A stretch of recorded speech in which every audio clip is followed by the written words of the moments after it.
Vidste du godt, at jo mere presset du bliver, jo dummere bliver du? Det er noget af en påstand, men sådan er det faktisk. Vi bliver dummere, når vi bliver presset. Og det er simpelthen fordi, at man inden for det, der hedder knaphedspsykologien, har man fundet ud af, at hvis man oplever knaphed, altså knaphed på tryghed, på overskud, på råderum, på penge, på hvad som helst, så går vores kognitive niveau ned. Det vil sige, at vi bliver ikke dummere som sådan, fordi vi har stadigvæk vores kognitive niveau, men vi har bare ikke adgang til det.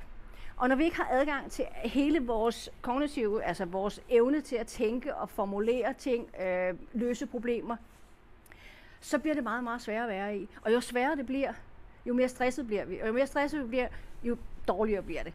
Et eksempel på knaphed kan fx være, at man plejer at løse problemer på sit arbejde, i sit hjem, med sine venner, i sin hverdag, som man faktisk ikke rigtig tænker over.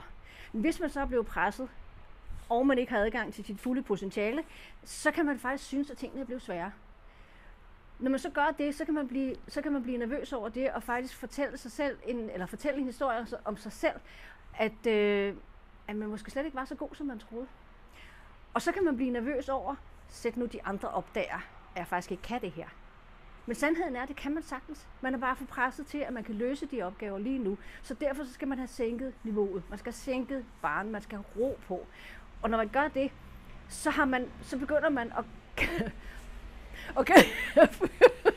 så begynder man at kan løse opgaverne igen. Og når man begynder på det, og man begynder at mærke fremgangen, så skal man huske, at fortællingen skal komme med.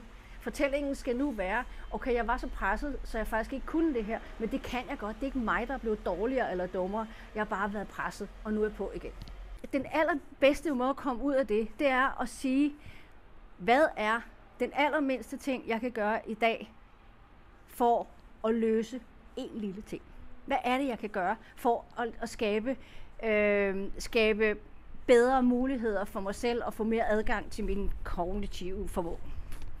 Så jo mere vi får løst af det, jo bedre. Okay.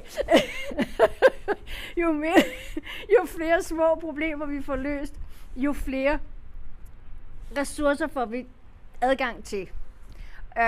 Og det gør jo så, at vi bliver bedre og bedre til. Det gør så, at vi har mulighed for at løse større og større problemer. Og når vi først har løst dem, så er der også rigtig mange, der oplever, at jeg er simpelthen blevet meget bedre. Jeg kan overskue mere, jeg har plads til mere, jeg bliver ikke så presset mere.